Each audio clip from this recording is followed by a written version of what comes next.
આપણે ખાસ કરીને જો બે બેન્કિંગ સ્ટોક લઈને આવ્યો છે, કારણ કે બેન્કિંગ વધારે તેજી બતાવી રહ્યા છે અને એક ફાર્મા સ્ટોકમાં વાત કરીશું. તો પહેલાં બેન્કિંગ સ્ટોકમાં વાત કરીએ. જમ્મુ કાશ્મીર બેંક. જમ્મુ કાશ્મીર બેંક અહીંયા જો જે પણ જોઈશું ફોર્મેશન ઓલમોસ્ટ વીકલી ચાર્ટમાં પરફેક્ટ રાઉન્ડ બોટમ સ્ટ્રક્ચર અને બ્રેકઆઉટ એ બી ફૂલ બોડી કેન્ડલ સાથેનું બ્રેકઆઉટ. અને જે પ્રમાણે બેન્કિંગ સ્ટોકે તેજી બતાવી હતી, હજી બી લાગી રહ્યું છે કે બેન્કિંગ સ્ટોક વધારે તેજીનો મોમેન્ટમ અને વધારે સ્ટ્રોંગ બેન્કિંગ સ્ટોક અહીંયાથી લાગી રહ્યા છે. જે પ્રમાણે આપણે જોયું પીએસયુ પ્રાઇવેટ બેન્કિંગનું સ્ટ્રક્ચર, તો બેન્કિંગ સ્ટોક છે જે વધારે તેજી આ સપ્તાહ બતાવી હતી. નેક્સ્ટ સપ્તાહ બી વધારે બેન્કિંગ સ્ટોક જ છે જે પોઝિટિવ એક્શનમાં જોવા મળી શકે છે. તો જમ્મુ કાશ્મીર બેંક સારું છે, સારું ફોર્મેશન સાથે, અને તમે જો એક્ઝેક્ટ હાયર પર એટલે ઓલ ટાઈમ હાઈની નજીક જ ક્લોઝ થાય છે. તો મોમેન્ટમ સ્ટ્રોંગ છે, સારા વોલ્યુમ સાથે આગળ વધી રહ્યો છે. છેલ્લા 3 થી 4 દિવસનું વોલ્યુમ જોઈએ તો સારી તેજી છે, એટલે મોમેન્ટમ નેક્સ્ટ સપ્તાહ બી જોવા મળી શકે છે. નેક્સ્ટ હું વાત કર્યો છું IDFC first bank. IDFC first bank આપણે જો એમાં પહેલાં આપણે ડેલી ચાર્ટ લઈને આવો. આઈડીએફસી ફર્સ્ટ બેંક ઓલમોસ્ટ જો ડેલી ચાર્ટમાં તમે જોશો, ઓલમોસ્ટ તમે જો મેં લાઇન ડ્રો કરી છે અને તમે ત્યાં જો મોટો ગેપ છોડીને આવ્યો. લાસ્ટ ટ્રેડિંગ સેશનમાં ગેપ તમે ફિલ કરવાની તૈયાર કરી, એટલે ઓલમોસ્ટ જો તો 10-20% તમે ગેપ ફિલ કરી ચૂક્યા છો. એ ગેપ ક્યાંય ને ક્યાંય ફિલ થવાના ચાન્સીસ છે, અને ઓલમોસ્ટ એક વખત વીકલી ચાર્ટ બી લઈને આવજો.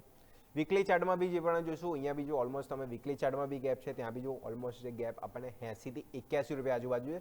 તો ગેપ ક્યાંય ને ક્યાંય ફિલ થતો આપણને જોવા મળશે. તો તેજીનું એક્શન હજી પણ આઈડીએફસી ફર્સ્ટ બેંક એટલે પ્રાઇવેટ બેંકમાં જોવા મળી શકે છે.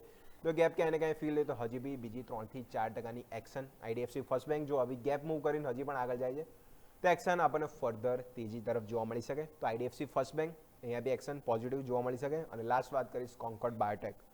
કોન્કોર્ડ બાયોટેક આપણે ઇન્ટ્રાડે ગેમમાં તો લીધો જ હતો. સારું આપણે જોઈશું ડિક્લાઇન બાદ જે તેજીની એક્શન જોવા મળી છે. ઓલમોસ્ટ તમે જો જે પણ જોઈશું એક્શનમાં જોઈશું વીકલી ચાર્ટ ખાસ કરીને તમારે માટે જોડે લઈને આવજો. વીકલી ચાર્ટમાં જે પણ જોઈશું ઓલમોસ્ટ તમે 10 વેમાં ક્લોઝ કર્યું, 50 વેમાં તમે ક્લોઝ કરી ચૂક્યા છો. એટલે જે પણ જોઈશું જો ઓલમોસ્ટ જેનો હાઈ હતો 2000થી તમે પીટાઈને 1000 રૂપિયા આવી ગયા હતા. 1000થી તમે ઓલમોસ્ટ જો જે પણ આ સપ્તાહ ત્રીજી બતાવી છે, ઓલમોસ્ટ તમે જો 1300 રૂપિયા આજુબાજુ આવી ગયા છો. એટલે રિવર્સના ચાન્સીસ છે મજબૂત છે, અને તમે ટ્રેન્ડ લાઇન ડ્રો કરી છે એનું ફાઇનલી બ્રેકઆઉટ 10 વેમાં 50 વેમાં ક્લોઝ કરી ચૂક્યા છે. એટલે મોમેન્ટમ છે ને લાસ્ટ બંને વીકલી કેન્ડલ જો હાયર હાઈ હાયર લો કેન્ડલ, અને લાસ્ટ બે વીકલીના તમે વોલ્યુમ બી જુઓ તો હાયર પર જ વોલ્યુમ સાથે સ્ટોક આગળ વધી રહ્યો છે. એટલે તેજીનું એક્શન અહીંયા બી વધારે જોવા મળી શકે. અને ફાર્મા પેક જે પણ સારું કર્યું છે, તો મિડકેટ ફાર્મા વધારે મોમેન્ટમ અહીંયાથી આપી શકે. તો કોન્કોર્ડ બાયોટેક ત્રીજો સ્ટોક છે જ્યાં તેજીનું મોમેન્ટમ ખાસ જોવા મળી શકે. 3 સ્ટોક વાત કરીએ, Jammu Kashmir bank, IDFC first bank અને લાસ્ટ કોન્કોર્ડ બાયોટેક.